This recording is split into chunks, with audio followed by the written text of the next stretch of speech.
Alhamdulillah, wassalatu wassalamu ala rasulillah, amma ba'd. Rabbi shrah li sadri wa yassir li amri wahlul 'uqdatam min lisani yafqahu qawli. Allahumma faqihna fid din wa 'allimna ta'wil wa hdina siratal mustaqim. Allahumma arina al-haqqa haqqan warzuqna ittiba'ahu wa arina al-batila batilan warzuqna ijtinabah.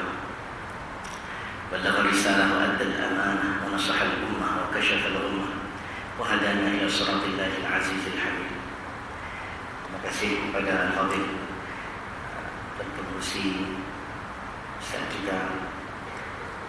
Saya hormati pengurusi Masjid Mujahidin Damansara Utama, Lejatan Kuasa, Imam untuk wilayah Tausiah, semua hadirin hadirat, datuk-datuk dan dinanti, asatizah, alim ulama, muslimin muslimat yang dirahmati Allah sekalian. Alhamdulillah, syukur kepada Allah SWT. Kita dah masuk bulan Rejab. Inna iddatash shuhur 'inda Allah 12 syahran fi kitabillah yawma khalaqas samawati wal arda minha arba'atul hurum. Setahun ada 12 bulan. Quran mention 12 bulan dengan clear. Dan 4 bulan daripada 12 bulan itu adalah bulan haram.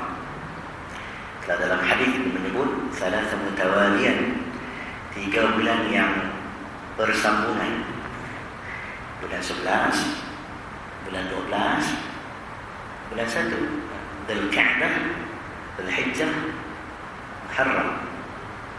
Dan ada 1 bulan yang al-fard, bersendirian, yaitu Rajabul Mudhar, bulan Rajab. Dia bersendirian. Rajab ni bulan ke-7. Jadi semoga Allah mengambil manfaat daripada semoga kita mengambil manfaat daripada kelebihan yang Allah SWT beri dalam bulan Rajab. Dan biasalah bila masuk bulan Rajab, orang akan cerita tentang Isra wal Mi'raj. Jadi walaupun peristiwa Isra Mi'raj itu saya akan kupas sedikit berkenaan dengan ulama khilaf tentang tarikh yang sebenar. Sehingga kata para ulama, tidak ada satu kepastian bilakah tarikh yang spesifik berkenaan dengan Isra wal Mi'raj. Tapi kita ambil kira pandangan yang menyebut 27 Rejab. Jadi 27 Rejab tu ada sebahagian pandangan yang menyebut 27 Rejab.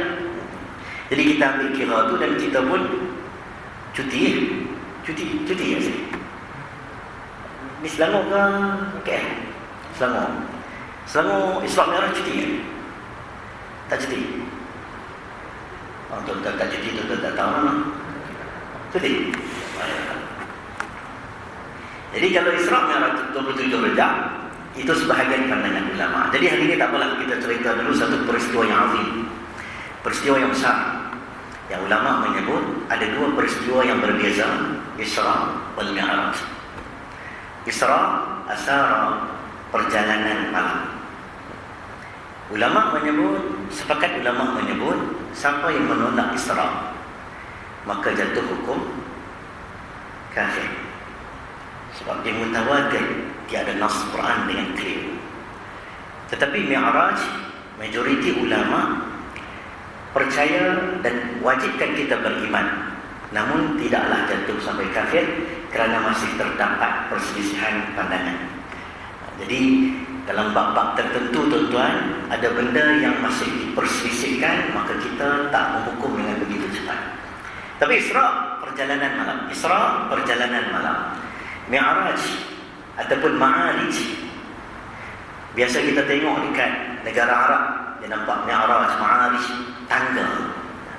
Dia seumpama tangga yang mana dipijak oleh Nabi SAW naik ke Sidratul Muntaha.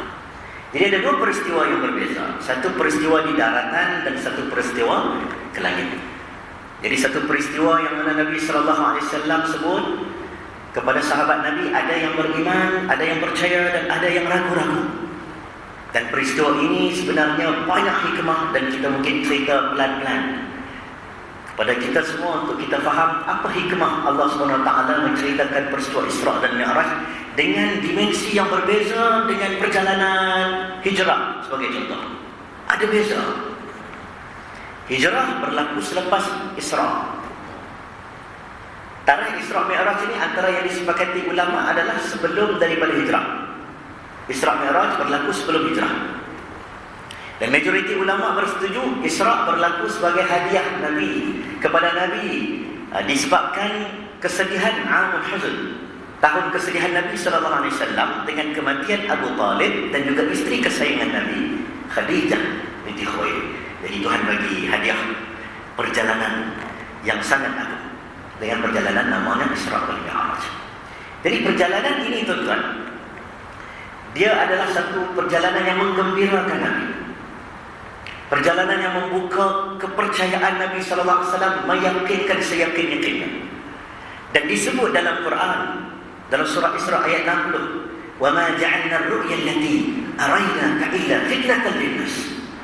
Tidaklah apa yang kamu saksikan itu, wahai Nabi Muhammad, pada malam Mi'raj itu, pada Isra itu, sesuatu yang akan mencetuskan fitnah bagi manusia.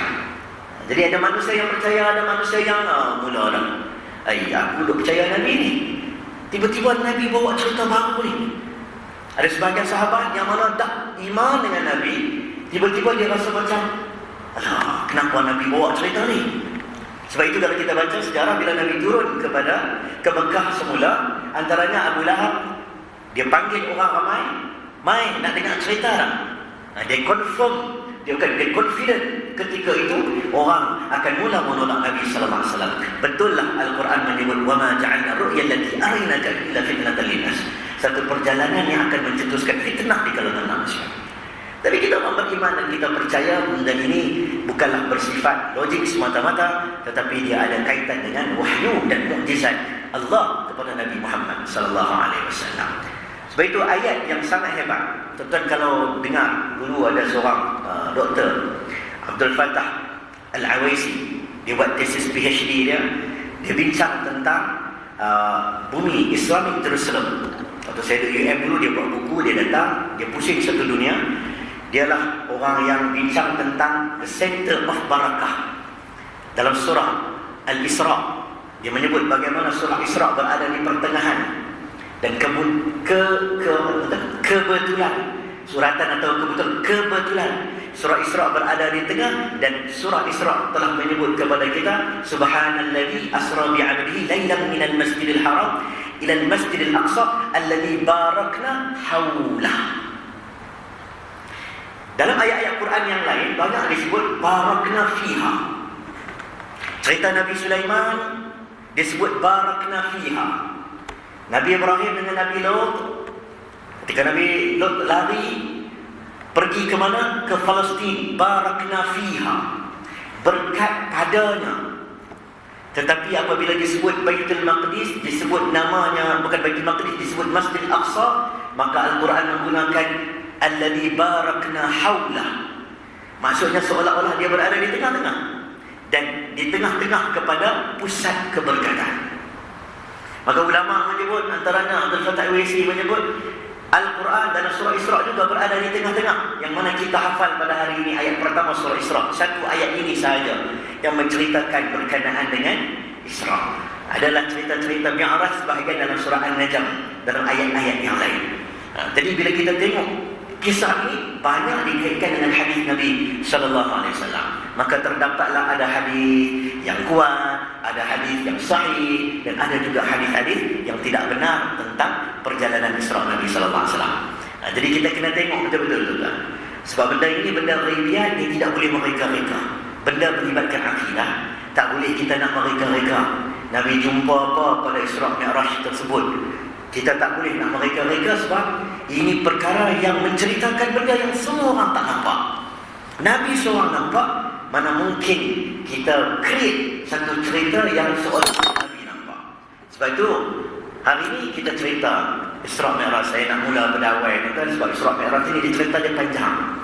Cerita panjang, nak ambil berkat dia. Takut kita cerita lagi separuh jalan dah 8.40 lah. Masuk waktu jawab 8.40. Baik, kita cerita pasal Palestin. Subhanalladzi asra bi 'abdihi lailan minal masjidil haram ila al-masjidil aqsa. Masjidil Haram, satu tempat yang mana disebut tempat Nabi Ibrahim alaihissalam. Dalam tafsir Al-Qurtubi, dalam tafsir As-Suyuti, dia pernah menyebut bahawa rumah ibadat yang pertama dibina dalam dunia adalah Makkah. Inna awwala baitin wudi'a lin-nas lalladhi bi Makkah mubarakan wa hudan lil alamin. Makkah rumah ibadat pertama. Maka ulama bincang siapa yang membina. Sebahagian ulama menyebut yang membina yang pertama adalah Nabi Adam AS. 40 tahun berikutnya barulah dibina Masjid Al-Aqsa. Aqsa bermaksud jauh. Aqsa, jauh. Dia telah memberi signal kepada Nabi, kalau ada masjid jauh, ada masjid dekat. Ada masjid dekat. Ketika itu waktu itulah datanglah peristiwa-peristiwa, kemudian Nabi hijrah ke masjid yang dekat, yaitu Masjid Nabawi. Dan Nabi tak tahu Nabi ini hijrah ke mana. Wa qur rabbi adkhilni mudkhala sidqin wa akhrijni makhraja sidqin wa ja'alni min ladunka sultanan nasira. Nabi tak dapat wahyu ketika itu nak hijrah ke mana. Sehinggalah Nabi mimpi, sehinggalah Nabi dapat wahyu, nampak pokok Nakhlah. Oh, tempat itu adalah Yathrib. Nabi ingatkan antaranya sebahagian tempat hijrah, Nabi ingatkan Yamamah. Sebahagian tempat hijrah Nabi ingatkan Bahrain. Oh, rupanya Yathrib, Darut Thaibah, bumi yang berkat, Madinatul Munawwarah. Itu masjid yang dekat. Tapi Masjid Al-Aqsa masjid yang jauh. Maka Nabi SAW pada zaman mereka itu, sehinggalah zaman Umar Al-Khattab radhiyallahu an, Palestin dikenali dengan Ailiyah, namanya Ailiyah. Ataupun kita panggil hari ini dengan Baitul Maqdis. Asal kita cerita ya. Baik, tuan-tuan. Dia bermula waktu bila dia ada hadis Nabi SAW dalam riwayat Bukhari dan juga riwayat Muslim, dan juga banyak riwayat-riwayat lain. Sebut macam mana Nabi hijrah. Macam mana Nabi Isra. Nabi mula Isra di mana? Baik. Nabi mula Isra ketika mana Nabi SAW antara pendapat yang pertama mengatakan di Hijr. Hijr Ismail, kalau tuan-tuan perasan, dia macam lengkuk bulan. Kan? Lekuk bulan tu kat Kaabah. Itu antara binaan asal Kaabah. Kaabah asalnya bukan bentuk 4 segi. Dia bentuk 4 segi di sini, kemudian dia ada lekuk belah sini. Banjir demi banjir, akhirnya dibina, dikekalkan dengan 4 segi. Maka Hijr Ismail, kalau kita solat dalam Hijr, seumpama kita solat dalam Kaabah. Jadi sebahagian menyebut Nabi duduk di situ, sebahagian menyebut Nabi duduk di Hatib. Hatib antara Hijr dengan rukun Yamani. Maka waktu itu Nabi SAW dalam sebahagian riwayat itulah menyebut Nabi di rumah. Di rumah ini macam-macam riwayat. Sebahagian kata Jibril datang melalui atap rumah. Jibril datang melalui atap. Nabi dia datang baina naim wal yaqظan. Di antara Nabi tidur dan juga Nabi jaga. Maksudnya Nabi dalam keadaan nak tidur, nak jaga, tiba-tiba datanglah nama Jibril alaihissalam. Farija saqaful baiti wa ana bi Makkah. Maka Jibril alaihissalam menebuk lubang bumbung rumah Nabi sallallahu alaihi wasallam.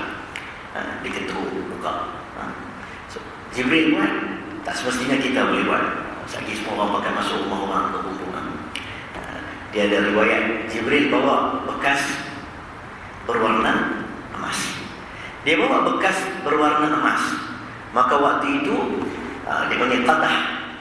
Qadah suatu kedah macam kulir. Qadahun, orang kedah. Qadahun, kulir. Dia bawa, maka Jibril alaihissalam min dhahabin mumtali'in hikmatun wa imanan. Waktu itu di dalam air yang terdapat di dalam bekas tersebut adalah berupa air Zam-Zam, dan terdapat hikmah dan juga iman di dalam air tersebut. Maka dibelah dada Nabi sallallahu alaihi wasallam. Maka Nabi sallallahu alaihi wasallam sebahagian riwayat mengatakan dibelah daripada ujung bagi kat bawah lekung tu, kat lubang tu, ujung dada sehinggalah kepada bawah perut Nabi. Sebahagian menyebut dalam riwayat hadis Asy'ar menyebut sampailah kepada atas umbul-umbul dan kemaluan. Kalau Anas bin Malik dalam sebahagian riwayat, Nabi ini tuan-tuan dia jarang buka baju. Buka baju saja-saja depan orang. Saja-saja. Aurat ni pusat yang betul. Kalau buka baju tak ada masalah sebenarnya. Tapi Nabi jarang buka. Ini haibah. Sebab itu kalau tuan-tuan pergi latihan-latihan Kadang-kadang ulama ajar, kalau kamu ni atau imam, kalau kamu ni pemimpin besar, jangan suka buka baju badan kamu untuk ditunjuk. Dia wibawa, macam itulah bahasa mudah. Wibawa, orang respect. Jangan selalu buka. Sebab itu bila Nabi buka dalam peristiwa Khandaq, waktu Nabi selak baju Nabi, nampak dekat perut Nabi ada batu yang mengikat perut Nabi. Nabi kata, kalau anda semua ikat batu di perut, aku pun mengikat batu di perut. Maksudnya Nabi lapar. Dan kata Anas bin Malik, ketika Nabi buka baju, aku terlihat ada kesan-kesan jahitan. Maka ulama menyebut ada beberapa pandangan berapa kali Nabi dibelah dada. Sebahagian menyebut Nabi dibelah dada 3 kali. Sebahagian menyebut Nabi dibelah dada 2 kali. Yang pertama, waktu Nabi dapat wahyu. Ini pandangan yang tidak kuat. Pandangan yang lebih kuat adalah yang pertama, waktu Nabi duduk dengan Halimatus Sa'diyah. Dan pandangan yang berikutnya adalah ketika Nabi Isra wal Mi'raj. Ada hikmah dia tuan. Hikmah dia menunjukkan bahawa dalam perjalanan yang besar ini, nak dapat syariat yang besar, syariat salat, memerlukan kebersihan tubuh badan fizikal kita. Sebab itu ya ayyuhalladzina amanu idza kuntum ila shalah faghsilu wujuhakum wa aydiyakum ila al-marafiq wamsahu bi ru'usikum wa arjulakum ila al-ka'bayn. Wahai orang beriman, kalau kamu nak mendirikan salat, maka basuhlah muka kamu, tangan kamu, kaki kamu. Menunjukkan bahawa nak bertemu dengan Allah, datang dalam keadaan yang baik. Bukan setakat ambil wudu. Ya bani Adam, khudhu zinatakum 'inda kulli masjid. Wahai anak Adam, kalau kamu nak datang ke masjid, pilih pakaian yang paling baik. Ini Nabi SAW dalam Al-Quran disebut. Kemudian Nabi SAW didatangkan dengan akhirnya Jibril bin Buraq, seekor binatang bernama Buraq. Yakadul barqu yakhtafu absarahum. Buraq ni, barqun kilat. Dia sepantas kilat. Binatang itu berwarna putih, lebih besar dunal bagal. Dia kata lebih besar daripada himar, kecil daripada bagal. Saya himar keldai pernah tengok. Bagal, Wallahu'alam. Tuan-tuan pernah tengok? Haji pernah tengok bagal? Kita tahu piramidi sudah sebut bagal. Besar mana saya kita tak tahu. Tapi himar, dongki, yang itu kita makruf. Kita tengok. Ini binatang yang dipakai oleh Nabi-Nabi. Binatang yang dipakai oleh Nabi-Nabi. Dan dikatakan sebahagian riwayat berwarna putih dan memiliki sayap sebahagian riwayat. Tapi tak boleh lukis, tak boleh kita gambarkan. Saya orang Penang dulu ada kalender tu kan. Dia lukis gambar. Kalau tak tahu pasal dulu. Dia lukis gambar kurang kan. Gambar kuda warna putih dan sayap. Tak boleh tekan gambaran. Sebab kita pun tak tahu. Nabi bagi seolah-olah. Jadi takut tak sama. Macam kita lah, ulama sepakat tak boleh lukis muka Nabi SAW. Tak boleh lukis. Tuhan memang tak boleh kita gambarkan. Nak buat bentuk patung ke, bentuk tangan ke, dari sekali syai. Nabi Muhammad, ulama kata tak boleh lukis. Walaupun ru'yat Nabi SAW, bermimpi jumpa Nabi pun, dia tahu dia pelukis potret, dia tak boleh lukis. Kebimbangan, takut-takut apa yang dilukis itu tidak sama dengan rupa Nabi SAW. Memuliakan Nabi SAW. Jadi Buraq pun tak boleh lukis. Sebab dia adalah satu benda yang samayan, benda yang kita pun tak tahu. Maka kata Nabi SAW, maka Nabi SAW menaiki Buraq.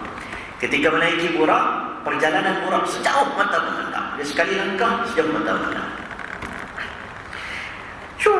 Sampai ke satu tempat, dalam sebahagian riwayat kata Ibn Hajar Asqalani, dia singgah di beberapa tempat yang berkat. Dan diminta untuk salat raka'atain, salat 2 rakaat. Tempat yang pertama Nabi singgah, antaranya adalah Madinatul Munawwarah. Nabi singgah Madinah. Darut Thaibah dalam hadis pun. Kemudian Nabi singgah di mana? Tursina. Wat-tini waz-zaitun wa turi sinin. Tursina di mana? Di mana? Mesir, Sinai. Kalau tuan-tuan tengok map, kita ada apa sebelah sini lah tangan saya ni. Sini peta Mesir. Belah sini dipanggil Semenanjung Sinai. Kalau kita nak pergi tu, kita kena lalu terusan Suez. Kan? Sinai. Itu nama bukit yang dikatakan bukit Nabi Musa alaihissalam mendapat wahyu daripada Allah Subhanahu wa taala. Wa wa'adna Musa 40 lailah. Nabi Musa pergi 40 hari, antaranya dekat bukit Tur Sina. Nabi sallallahu alaihi wasallam singgah di situ. Selepas daripada bukit Tur Sina, Nabi sallallahu alaihi wasallam singgah di Baitul Laham. Kalau ejaan dalam buku hari ini, dalam paper hari ini, dalam internet, dia sebut Bethlehem. Kawasan Bethlehem. Ini satu bumi dah mula nak cerita ni, bumi berkat. Bumi yang berkat ni kita nak cerita ni tuan-tuan. Yang macam-macam ada cerita ni. Kalau tuan-tuan cerita tentang mati, kat sini juga. Bila mana turun ayat Quran Alif Lam Mim, ghulibatir Rum fi adnal ard wa hum min ba'di ghalabihim sayaghlibun. Cerita tentang Rom dan Parsi akan berperang fi adnal ard, pada bumi adna, serendah-rendah bumi. Hebat Al-Quran, mukjizat. Belum ada kajian sains waktu itu menyebut serendah-rendah bumi. Maka sebagian ulama menyebut Rom dan Parsi berperang di Jericho. Jericho adalah serendah-rendah bumi. Antara bandar paling rendah, lebih kurang 200 lebih, kat 300. Saya tanya kaki ataupun meter bawah Parsi. Al-Quran sebut fi adalah. Kalau tuan-tuan masuk melalui nak pergi Baitul Maqdis, ada orang pergi Masjid Al-Aqsa ziarah. Ada macam-macam hari ni. Ada yang sebahagian pergi Singapura pergi Tel Aviv terus. Yang kita tak boleh sebut lah sebab immigration kita pun tak bagi. Pasport kita tak ada cop untuk pergi ke Israel. Kadang-kadang kita masuk pun Ellen Bay. Kan Ellen Bay, Jordan. Masuk nak pergi ke Baitul Maqdis. Maka Nabi SAW singgah dan salat di ketiga-tiga tempat tersebut. Kemudian Nabi SAW pergi terus ke Masjidil Aqsa. Dan tuan-tuan kalau perasan, Masjidil Aqsa ni ada beberapa unsur, ada beberapa ciri. Antaranya dekat Masjidil Aqsa ni satu keluasan tempat yang lebih kurang hampir 35 ekar.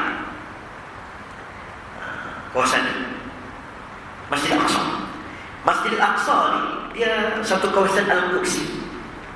Dekat situ ada Masjid Aqsa, ada Masjid Qibli, ada Masjid Marwan, ada Masjid Qubbatus Sahra. Satu kawasan Quds tu. Bumbung the Dome of Rock, yang bumbung emas tu, zaman Marwan dulu dibina. Selepas daripada Umar Al-Khattab dibina, dikumpul hasil-hasil orang derma, dapat emas punya banyak, buat bumbung cantik. Itu pun termasuk dalam Masjidil Aqsa, termasuk dalam nama tempat yang suci. Jadi Masjid Qibli, Masjid Buraq, Masjid Marwan, tuan-tuan semayang keliling tu. Dekat belakang tu dia ada Masjid Aqsa, adalah nama Masjid Aqsa. Kalau tuan-tuan semayang dalam Masjid Aqsa kan, tuan-tuan semayang dalam Masjid Qubbatus Sahra kan, ada Dome of Rock tu kan, tuan-tuan semayang dalam Masjid Qibli kan, dalam Masjid Marwan kan, semayang di keliling kawasan tersebut, tetap mendapat 500 kali lipat. Dia bukan kata, oh kita kena selamatkan Masjid Aqsa, Masjid Quba emas tu bukan Masjid Aqsa, tak perlu diselamatkan. No, seluruh kawasan tersebut. Okay? Seluruh kawasan tersebut. Jadi bila kita tengok Nabi SAW sampai di sana, maka Nabi SAW mengikat burak. Nabi ikat burak, Nabi ikat dekat mana? Nabi ikat dekat satu tiang. Yang kalau hari ini tuan-tuan pergi, ada orang menyebut itulah nama Masjid Burak. Wallahu a'lam, ini tempat-tempat yang kita pun tak pasti secara exactly di mana tempat yang diikat. Kalau boleh perasan, siapa yang pernah sampai di sana, antara tempat yang diikat itu dia share dinding. Kalau kita tengok ke tingkap, nampak wailing of wall, tempat orang-orang Yahudi sedang yang duk baca apa ni? Duk meratap, duk baca kitab dia lah. Dia tengah semayang tu. Jadi kongsi dinding. Yang di sebelah sini turun ke belakang sana, nak masuk tu susah. Dia ada pintu pagar-pagar dia tersendirilah. Ini sebab orang Israel Zionis, dia kacau, dia tutup, dia tak bagi masuk ikut suka. Sampai ke satu tempat, maka Nabi SAW mendirikan salat. Itu selalu orang tanya, solat apa yang didirikan sebelum Isra? Solat apa yang didirikan? Maka ulama pun bincang, solat ni start bila? Solat dia mula bila? Dalam riwayat Ahmad pernah disebut, solat bermula ketika hari pertama Nabi dilantik menjadi Rasul. Jibril suruh Nabi ambil wuduk dan mendirikan solat. Kaifiyatnya macam mana? Wallahu a'lam bishawab. berdiri ke, rukuk ke, sujud ke, wallahu a'lam. Sebab ada ulama menyebut solat fardu yang 5 itu berlaku selepas daripada Isra' Mi'raj, dan Isra' Mi'raj berlaku sebelum daripada Khadijah meninggal dunia. Dan ada banyak juga riwayat menyebut Nabi pernah menyuruh Khadijah bangun untuk mendirikan salat. Maka ada ulama mengatakan bahawa yang difahami adalah solat 2 rakaat pagi dan solat 2 rakaat malam, sama ada 2 subuh dan 2 isya.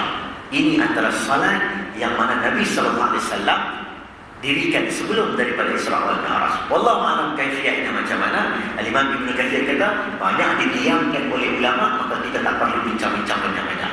Tetapi kalau kita kata Nabi SAW sampai Masjid Al-Aqsa, Nabi ikat burak, Nabi solat, ada sebahagian menyebut, Mullah Al-Qari dia menyebut solat itu adalah solat tahiyatul masjid, walaupun Nabi mengimamkan para anbiya. Subhanallah, tuan-tuan, ada signal tentang kenapa nak diceritakan tentang Nabi-Nabi terdahulu. Cerita singgah tempat Nabi Musa, ada signal kepada semua orang bahawa ini Nabi akhir zaman yang menceritakan kepada anda membawa benda yang sama seperti Isa, sama seperti Musa. Dan dia nak cerita sama seperti ucapan besar seorang tokoh yang besar, Nabi Isa AS kepada Bani Israel. Wa idh qala Isa bin Maryam ya Bani Israel anni rasulullah ilaikum, aku rasul untuk kamu, aku bukan bawa benda lama, aku bukan bawa benda baru. Musaddiqan lima baina yadayya min at-Taurat, aku membenarkan kitab Taurat Nabi Musa AS, dan aku memberitahu kepada anda good news. Wa mubasysyiran bi rasulin ya'ti min ba'di ismuhu Ahmad, selepas ini akan datang seorang rasul akhir zaman bernama Ahmad. Dia semua ada sambung. Masa ini kita cerita pula, ni baru ada muka bumi ni 835 lah, belum naik lagi. Tak tahu macam mana. Ya. Kemudian saya cuba laju. Baik, habis daripada Nabi sampai dekat situ, maka Nabi mengikat burak. Burak tak ikut sekali pergi Mi'raj. Burak tak ikut bersama. Okay. Bila disebut Mi'raj seumpama tangga. Dalam bab akidah kita akan bincang panjanglah. Saya tak mau kupas isu akidah. Ada jihad, ada arah, tidak ada arah, naik ke langit ataupun tidak, dan sebagainya. Tapi diceritakan Nabi naik ke langit yang pertama. Naik ke langit yang pertama, maka Nabi SAW sebelum daripada itu, dalam sebahagian riwayat menyebut faqtartul laban faqala Jibril sallallahu alaihi wasallam akhtartu fitrah. Cerita tentang Nabi diberikan 2 benda, satu namanya khamar, arak, satu namanya susu. Maka Nabi memilih susu. Kita tuan-tuan, kalau dalam syurga dapat susu, dapat arak, tuan-tuan nak pilih mana? Tuan Imam untuk pilih, kita nak pilih mana? Dapat susu, dapat arak dalam syurga, nak pilih mana? Susu ke arak? Tak boleh jawab apa kaya. Dalam syurga nak minum arak silanya. Begitulah juga Nabi boleh memilih.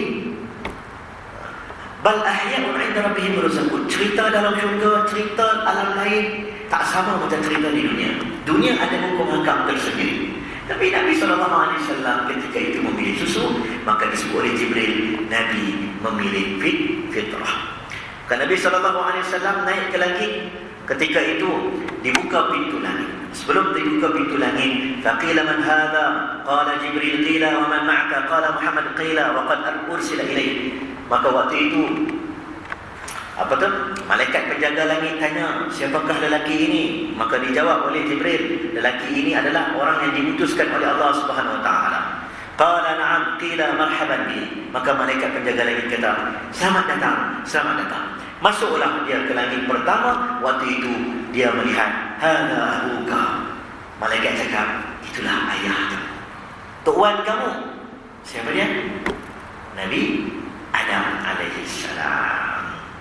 Fasallim alaihi wasallamtu alaihi. Maka dia bagi salam kepada Nabi. Nabi pun farudda, Nabi pun jawab salam. Faradda salam, Nabi jawab salam. Marhaban bil ibn salih wa Nabi salih.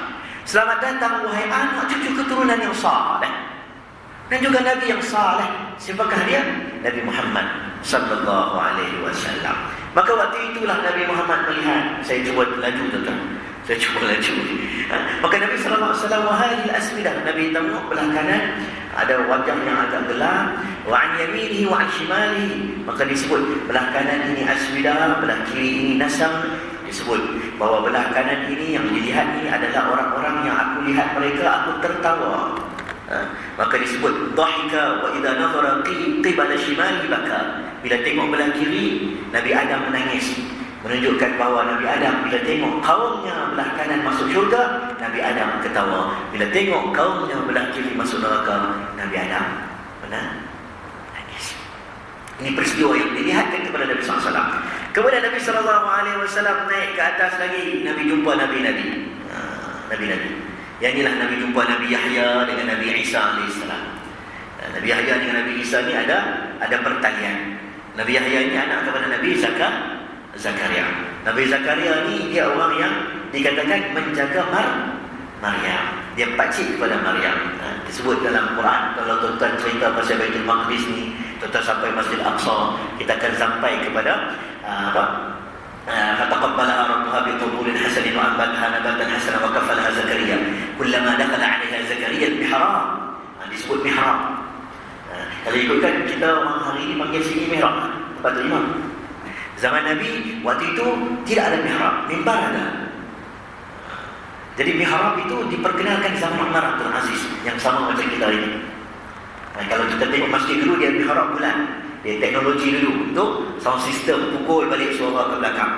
Tapi kalau mihrab Nabi Zakaria AS di mana? Di Baitul Maqdis. Dalam tafsir menyebut satu tempat yang diletakkan tangga, siapa pun tak boleh jumpa Maryam.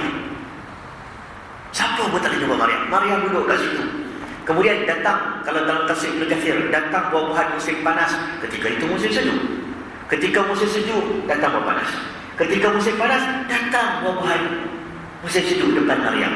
Nabi Zakaria tanya, wahai Maryam, siapa bagi rezeki? Qalat huwa min indillah. Allah yang bagi rezeki. Allah yarzuqu man yasha'u bighairi hisab. Allah bagi rezeki tanpa hisab, kata Maryam AS. Terkesan Zakaria dengan kata-kata Allah bagi rezeki tanpa hisab, yang mana kita tahu Nabi Zakaria wa mar'ati aqil, istrinya mandul. Istrinya tak boleh memiliki anak. Dalam Quran disebut qala rabbi inni wahana al-'azmu minni washta'ala ar-ra'su shayba wa lam akun bi du'aika rabbi shaqiyya. Dia doa sampai penat, aku tak boleh memiliki anak, rambut dah berubah, tulang dah reput, tetapi Allah kurniakan akhirnya anak bernama Ya Zakaria inna nubashshiruka bi ghulamin ismuhu Yahya. Yahya ada kaitan dengan Isa. Tapi maknanya kita tak lupa Yahya. Kemudian jumpa Nabi Yusuf AS. Sebagai riwayat diceritakan bahawa Nabi Yusuf, separuh keindahan ada pada wajah Nabi Yusuf. Separuh keindahan. Kita semua yang bagi itu kita semua share. Hebat Nabi Yusuf. Kalau Qadhi Iyad dalam kitabnya Syifa menyebut wajah Nabi Muhammad dengan Nabi Yusuf siapa lagi segar. Qadhi Iyad menyebut wajah Nabi Muhammad lebih cantik daripada Nabi Yusuf AS. Wallahu a'lam. Kemudian bertemu dengan Nabi Idris AS. Kemudian bertemu dengan pembantu Nabi Musa, iaitu Nabi Harun AS. Kemudian barulah berjumpa dengan Nabi Musa AS. Nabi Musa ni Nabi yang paling banyak nama disebut dalam Quran. Musa. Baqarah Musa, Ali Imran Musa, Kahfi Musa. Nama paling banyak disebut dalam Quran. Muhammad 4 kali saja disebut. Nabi Muhammad. Nama perkataan Muhammad. Sebab dalam Quran banyak menyebut Ya Ayyuhan Rasul. Memberi gelaran, dia tidak panggil nama. Dan jumpa Nabi Musa, maka Nabi Musa abki li'anna gulaman bu'iza ba'li yadkhulul jannah. Maka Nabi Musa menangis ketika itu. Dia kata, aku ni jumlah umatnya, aku menangis kerana engkau diutus selepas daripadaku, tetapi jumlah yang masuk syurga lebih ramai. Dia rasa cemburu dengan Nabi Muhammad SAW. Akhirnya naik ke langit yang berikutnya, bertemu dengan Nabi Ibrahim AS. Nabi Ibrahim bersandar di Baitul Ma'mur. Disebutkan ketika dia sampai dekat Baitul Ma'mur, musdiran zaharahu ila Baitul Ma'mur, dia bersandar dekat Baitul Ma'mur. Ketika itu maka tempatnya digambarkan begitu luas. Wa idza huwa yadkhuluhu kullu yawm 70,000. Ada 70,000 malak. 70,000 duk tawaf dekat Baitul Ma'mur. 70,000 ni habis satu malam keluar.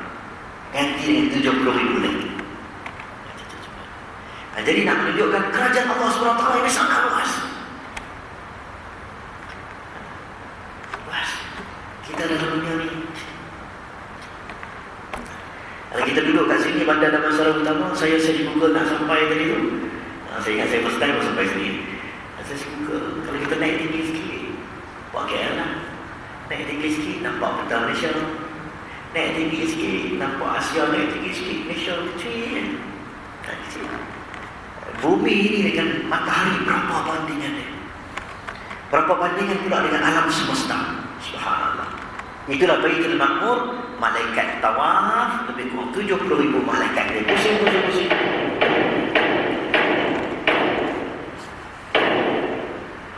Mati sana tuan, bawa Baitul Ma'mur ni. Tak maaf tuan, laju saya cakap 5 minit kan? Sambung sikit kita tuan.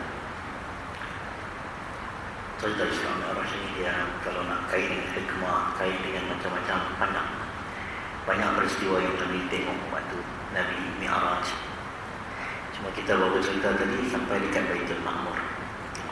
Nak cerita pasal Baitul Ma'mur pun banyak kisah dia.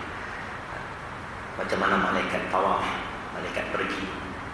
Sehinggalah Nabi ke Sidratul Muntaha.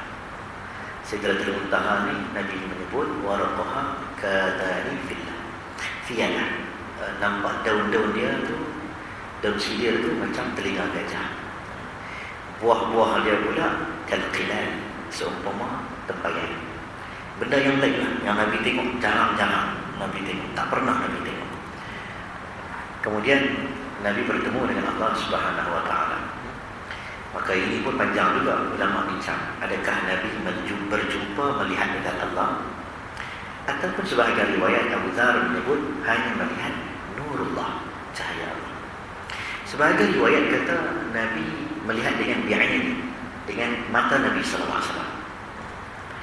Ini pandangan para sahabat juga khilaf dalam bab bertemu Allah ataupun tidak. Kalau bertemu dengan cahaya Allah sahaja ataupun melihat Allah secara zat. Ini bab akidah. Maka waktu itulah Nabi SAW turun bawah, jumpa balik dengan Nabi Musa selepas mendapat arahan untuk mendirikan salat 50 waktu. Dan famarartu ala Musa, pergi ke Musa, maka Musa pun cakap, kami dulu Bani Israel ni dah boleh tahu lah 50 waktu ni tak boleh buat. Mintalah kepada Allah, minta kepada Allah, farji' ila rabbiki fas'al takhfif. Minta kepada Allah untuk ringankan sikit. Naik turun, dapatlah ringan sampai 5. Lalu Nabi Musa kata 5 pun tak boleh, minta kurang lagi. Qala sa'altu rabbi hatta astahyaitu. Aku sampai jadi malu nak minta diskaun dah. 5 itu yang terakhir. Apa hikmah dia? Sebagian ulama menyebut nak menunjukkan kasih sayang Nabi SAW. Itu antara hikmah. Dan juga nak menunjukkan wama ja'alna alaikum fid din min haraj. Tidak kami jadikan agama ini sesuatu yang menyukarkan. Allah saja boleh nak bagi tahu 5, tapi saja ada grama nak bagi tahu kepada kita kasih sayang Allah Subhanahu wa Ta'ala. Ini peristiwa yang Nabi sallallahu alaihi wasallam. Dan ada banyak-banyak peristiwa yang Nabi jumpa, benda itu masih lagi khilaf. Sebahagian ulama kata dhaif, sebahagian ulama kata bukan waktu Isra Mi'raj. Mungkin dalam hadis peristiwa lain. Macam Nabi jumpa orang yang memecahkan kepala. Dia ambil kepala, dia pecahkan kepala dia. Kita ni tuan-tuan, kullama naqidat juluduhum baddalnahum juludan ghairaha liyadhuqul 'adab. Kulit kita ni dia akan pusing balik. Maksudnya dia sakit saja rasa, tapi tak musnah. Kalau dia azab, dibakar oleh api neraka, tak musnah. Dia ganti dengan kulit yang baru.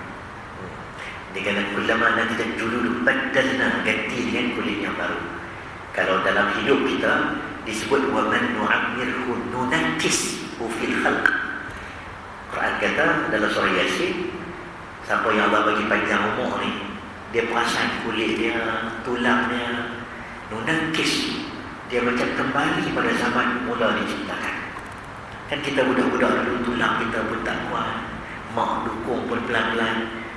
Main dekat umur hujung usia, tulang pun makin tak kuat, menangis.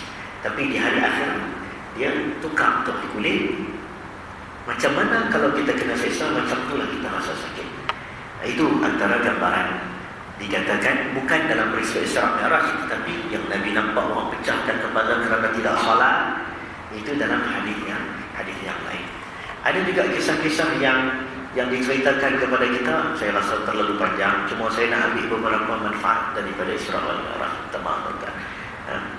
Antaranya kita boleh ambil tentang hikmah Allah Subhanahu Wa Taala buat Isra wal Mi'raj dengan Buraq. Berbanding hijrah Nabi sallallahu alaihi wasallam susah payah. Hijrah lebih kurang 18 hari. Padahal Isra dulu baru hijrah. Nabi boleh request Buraq untuk hijrah. Waktu hijrah Nabi boleh minta Buraq lah, buat apa nak susah, nak kena lawan, kena lari sembunyi kuafur. Tapi kenapa Nabi tidak minta? Salah satunya nak bagi tahu Isra wal Mi'raj khususan di Nabi sallallahu alaihi wasallam, khas kepada Nabi sallallahu alaihi wasallam.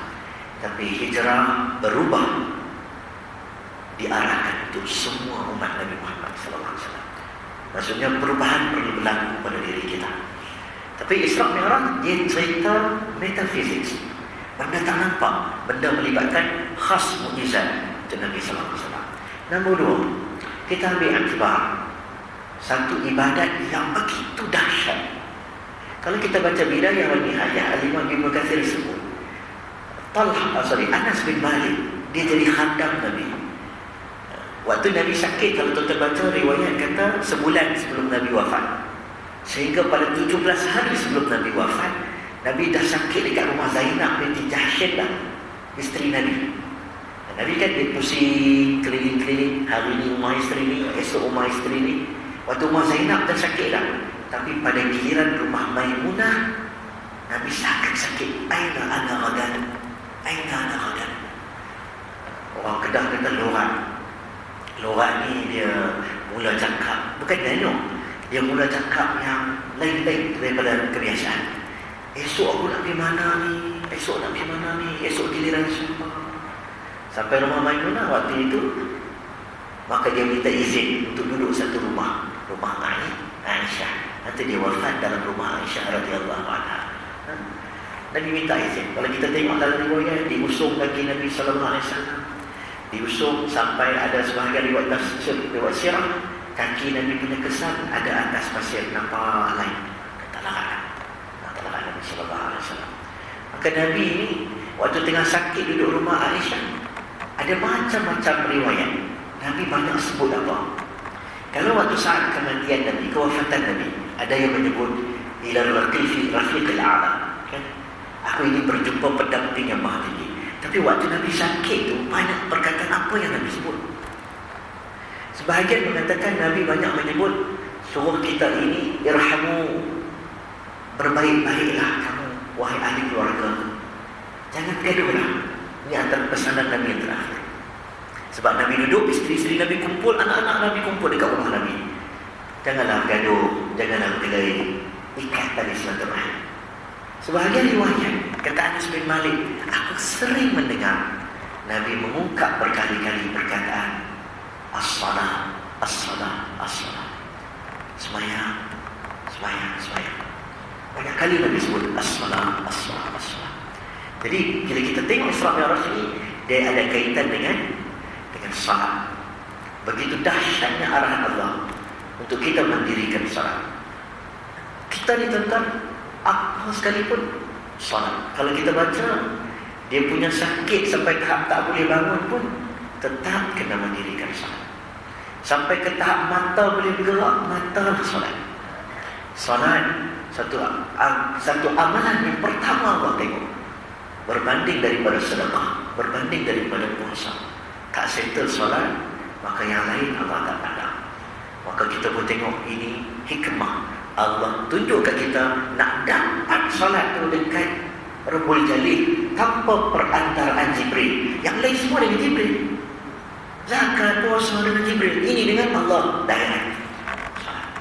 Dan yang berikutnya, hikmah yang besar adalah supaya kamu semua tak lupa kepada Baitul Maqdis. Satu masjid yang mana sampai hari ini tuan, direbut-rebut. Tak besar mana yang saya sebut.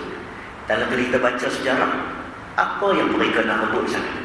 Kalau nak cerita bab politik negara, nak dapatkan begini, itu saya tak pandai sangat. Tapi kalau kita bincang, mereka menuntut sesuatu yang berada di bawah Masjid Al-Aqsa, iaitu Solomon Temple, kuil Solomon, kuil Nabi Sulaiman AS. Kita baca surah Sabah, macam mana Nabi Allah Sulaiman AS bila dia panggil Balqis datang, Balqis mengelak kainnya. Betul. Kasyafta, dia angkat Saqaiha, dia angkat kainnya. Sebab dia ingat lantai itu ada air. Rupanya bukan lantai itu ada air, kacau. Cantik. Maka mereka mengatakan bawah itu ada istana Nabi Sulaiman AS. Makanya Medina ambil tempat tersebut. Kerana ada beberapa benda dalam istana Nabi Sulaiman. Antaranya disebut tentang alat-alat sembahan-sembahan Bani Israel. Candle emas, misbah, lampu yang mereka bakar untuk buat upacara-upacara tertentu, dikatakan di bawah itu. Padahal tak ada bukti yang betul, yang tepat. Sebab banyak zaman berlaku. Datang Nebuchadnezzar, kerajaan Babylon menghancurkan Baitul Maqdis, ada dalam sejarah. Tak lama kemudian Rom datang, Raja Titus pun datang, pun hancurkan. Sebahagian menyatakan bahawa barang-barang itu dibawa oleh kerajaan Kristian Rom ke Vatikan. Ini bukti yang kita pun tak lama tuan. Jadi dikorek. Sebab itu tahun 2010, tak salah saya, Aqsa Foundation sendiri dana pendapatan ambil duit untuk mengikat semula tiang-tiang Masjid Aqsa yang dilihat ada keretakan. Rupanya ada proses sedang menggali di bawah dan benar-benar berlaku. Dia orang nak ambil. Jadi kita pun tengok apa dia orang nak ambil kat bawah ni. Rupanya nak ambil, antaranya katanya nak ambil tabut.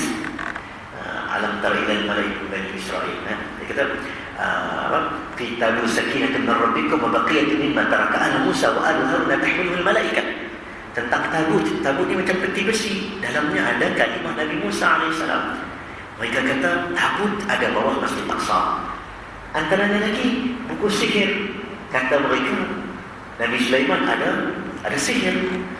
Kalau kita baca Quran Al-Baqarah 102, wattaba'u ma tatlu asy-syayatin 'ala mulki Sulaiman fama kafara Sulaiman walakinna asy-syayatin kafaru yu'allimuna an-nasa as-sihr. Zaman Harut dan Marut lagi. Siapa memiliki buku sihir itu menguasai dunia. Ini sejarah yang wallahu a'lam. Benda betul dalam Quran, tetapi betulkah berada di bawah Masjid Aqsa? Wallahu a'lam. Tetapi hari ini inilah yang diperjuangkan dan kita pun menjaganya seperti mana kita menjaga Masjid Nabawi, seperti mana kita menjaga Masjidil Haram, kerana tanah Al-Aqsa adalah tanah yang ada unsur keimanan. Jadi saya ingat dalam malam ni saya sebut 3 sajalah. Yang pertama solat, yang kedua kita sebut tentang apa tadi? Solat, hikmah dia, kemudian Baitul Maqdis, yang berikutnya apa dia hikmah dia? Apa dia? Habis saya seorang yang tahu ni. Apa tadi saya sebut? Ini cerita tentang apa Isra Mi'raj ni, tentang benda-benda logik dan juga benda-benda yang bersifat sam'iyat ini, benda yang tidak masuk akal. Benda yang Allah SWT bagi kepada kita untuk letak akal di bawah. Nak faham agama kena guna akal, tuan. Kena guna akal. Akal tak boleh lari. Walaupun orang cakap tak boleh guna akal, no, kena guna akal. Hanya orang berakal saja boleh semayang. Orang tak berakal tak wajib semayang. Nak faham Tuhan, akal. Tetapi ada benda yang kena letak di bawah akal, di bawah, iaitu nas Quran dan sunnah Nabi SAW. Jadi nas di atas, akal digunakan, tetapi ada ketika yang diletakkan di bawah berbanding daripada apa yang kita tengok kisah Isra wal Mi'raj. Semoga bulan Rejab kita tuan minta maaf tuan, ambil lajah masa sampai 29. Saya minta maaf sangat-sangat saya bercakap lagi sikit tentang Isra Mi'raj ni. Semoga kita dapat ambil manfaat peristiwa ini. Ini satu peristiwa yang azim, yang besar, dan kita harap Allah beri kepada kita kekuatan untuk kita hidupkan bulan Rejab Syahrullah ini bulan yang disebut satu bulan yang sangat mulia. Orang tak bergaduh bulan ini, orang tak bertengkar bulan ini. Bulan yang dikatakan Ibnu Abbas, siapa buat dosa lebih besar buat dosa dalam bulan Rajab berbanding buat dosa dalam bulan-bulan yang lain. Siapa buat amal lebih banyak amalan, lebih banyak pahala berbanding bulan-bulan yang lain. Allah alam yang baik datang daripada Allah, lemah daripada diri saya sendiri, hakikatnya daripada Allah SWT. Assalamualaikum warahmatullahi wabarakatuh.